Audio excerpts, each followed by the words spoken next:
मैं हूं अंकित अवस्थी, आप है मेरे साथ में। देश के अंदर हुए एक अहम फैसले के ऊपर क्विक अपडेट और उसके परिणाम के ऊपर चर्चा करने के लिए।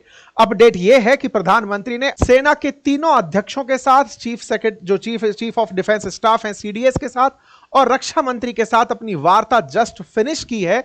और उस पूरी हुई वार्ता में उनके द्वारा तीनों सेना के अध्यक्षों को, साथ ही साथ में अपने साथ जो रक्षा मंत्री उपलब्ध थे, उन्हें सबको अपनी तरफ से ये इंस्ट्रक्शंस दिए गए हैं कि वो अपने हिसाब से तय करें कि उन्हें अटैक कहां करना है, कब करना है, समय क्या होगा, तरीका क्या होगा।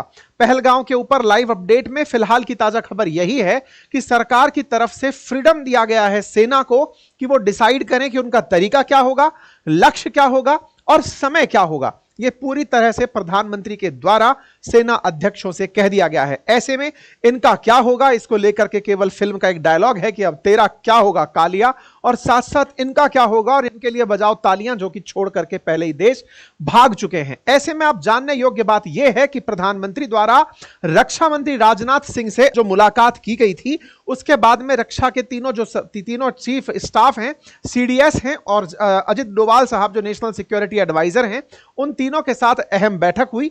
बैठक की तस्वीरें और विदाउट ऑडियो वाला वीडियो जारी किया गया, जिसमें आप इनकी बातें सुन नहीं सकते, लेकिन हां, इनकी गंभीर मुद्राएं ये दर्शा रही हैं कि इन्हें कुछ कहा गया है और देश को यह मैसेज है कि इन सबको प्रॉपर तरीके से कह दिया गया है कि ये कुछ एक्शंस लेंगे। ऐसे में यह खबर बड़ी खबर बनती है। सरकार का कहना है पहले सफाई कर देते हैं, ढंग से ही पर्यटकों को बुलाएंगे, ऐसा छोटा मोटा बुलाकर इन्हें क्यों परेशान करना, थोड़ी सफाई कर लेते हैं जहां जहां आवश्यक होगा। तो यह खबर बाहर जैसे ही निकल कर आती है और खबर बनती है कि प्रधानमंत्री ने आज एक बैठक की अध्यक्षता की, जिसमें CDS Anil Chauhan, chief of all armed forces, रक्षा मंत्री उपस्थित थे। प्रधानमंत्री ने इसकी अध्यक्षता की थी और इस अध्यक्षता के साथ साथ यह कहा गया कि इसमें आतंकवाद से निपटने के लिए आप लोगों को खुली छूट है। पहलगाम हमले का करारा जवाब देने ही हमारा राष्ट्रीय संकल्प है। सेना तय करे कि तरीका, लक्ष्य और समय क्या होगा। प्रधानमंत्री ने 1.5 घंटे तक यह बैठक की। इंटरेस्टिंग बात समझिएगा, भारत के अंदर तीनों सेनाएं रक्षा मंत्रालय के अधीन आती हैं, इसलिए रक्षा मंत्री यहां पर उपस्थित थे, इनके अलावा और कोई मंत्री नहीं थे। फिर भारत में अर्धसैनिक बल जो उपस्थित हैं वो गृह मंत्रालय के अधीन आते हैं, और उन मंत्रालय में, भारत के गृह मंत्रालय में फिलहाल मंत्री अमित शाह हैं, और उन्होंने अर्धसैनिक बलों में राष्ट्रीय सुरक्षा गार्ड, बॉर्डर सिक्योरिटी फोर्सेस यानी बीएसएफ, केंद्रीय रिजर्व पुलिस बल सीआरपीएफ और सशस्त्र सीमा बल के अधिकारियों के साथ मुलाकात की।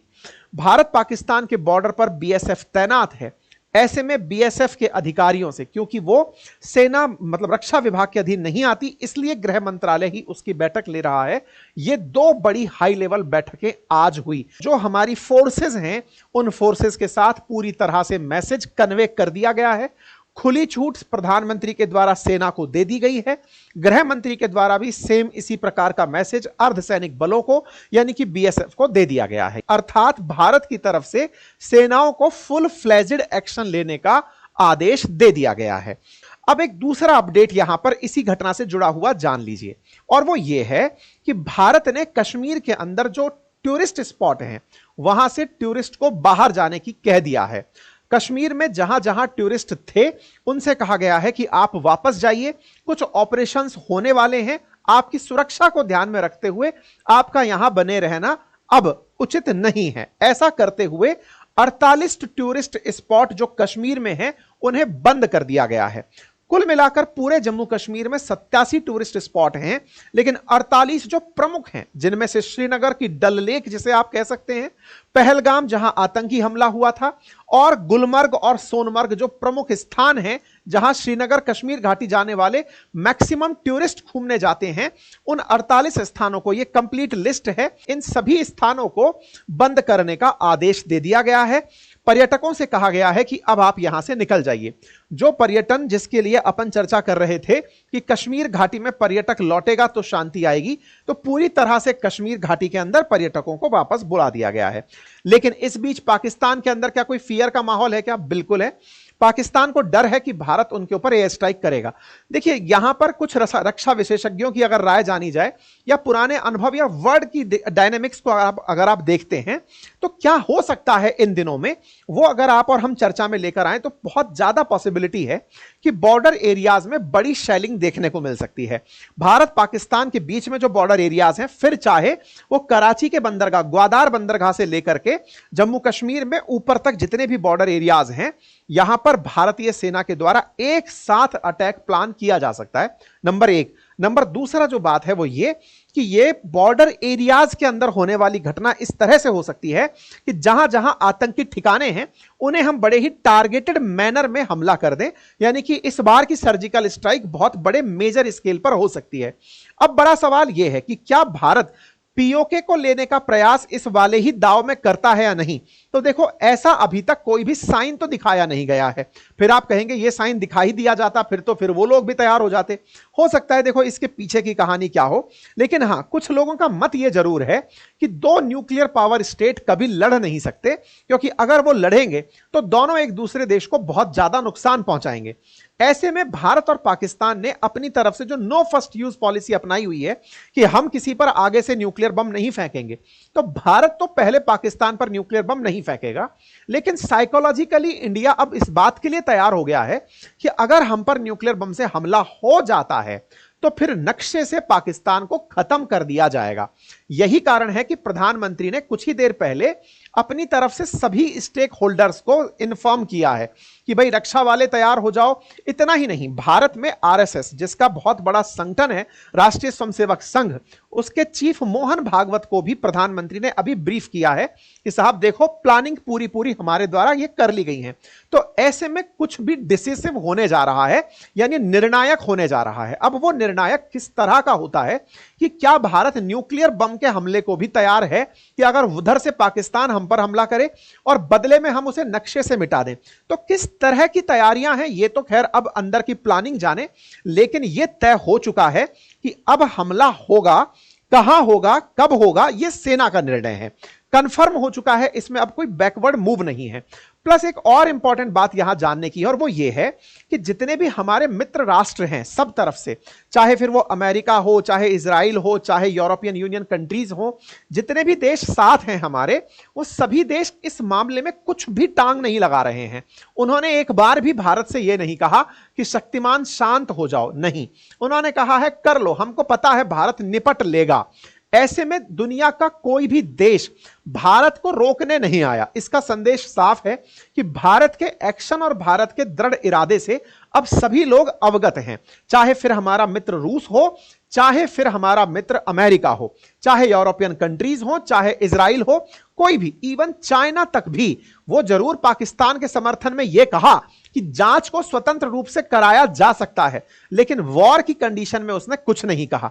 यही कारण है कि भारत ने चाइना को कुछ इन्फॉर्म भी नहीं किया, अफगानिस्तान के साथ बातचीत की है। कुल मिलाकर भारत की सब तरफ से डिप्लोमेटिक तैयारी हो चुकी है, बॉर्डर्स पर तैयारी हो चुकी है, और ये जो 7 दिन का समय हमारे द्वारा लिया गया है इस पूरी प्रिपरेशन में, इस प्रिपरेशन के अंदर आगे क्या होगा ये भी प्लानिंग हो चुकी है। अब पाकिस्तान की क्या तैयारियां चल रही हैं। पाकिस्तान में कराची के नजदीक जो ग्वादार पोर्ट है वहां पर भी अब डिफेंस में परिवर्तन हो रहा है। पाकिस्तान यह मानते हुए परिवर्तन कर रहा है कि इनके इन पोर्ट के ऊपर हमले हो सकते हैं। देखिए, चाइना के द्वारा बड़ी मात्रा में इन्वेस्टमेंट ग्वादार पोर्ट पर किया गया है, साथ ही साथ कराची इनके लिए बहुत इंपॉर्टेंट सिटी है, जिसे हमने 1971 में भी बुरी तरह नुकसान पहुंचाया था, तब से हम नेवी डे मनाते आ रहे हैं।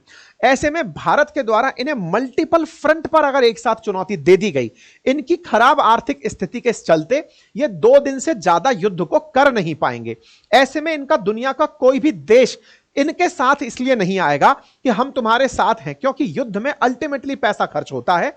भारत पाकिस्तान से 5 गुना ज्यादा सेना रखते हुए, भारत पाकिस्तान से लगभग 10 गुना ज्यादा सेना का बजट रखते हुए इस युद्ध में उतर रहा है। ऐसे में भारत के जो सामर्थ्य है, भारत की जो शक्ति है, वो अपने उत्तर और पश्चिम सीमाओं के ऊपर अगर लगती है तो यह मैच बड़ा ही निर्णायक होगा। यह जो होने वाला संग्राम है, इसमें समस्त भारतीयों का साथ इस समय सेना के साथ है और हमें अब वही वाली बात है कि मत चूके चौहान टाइप की स्थिति होनी चाहिए।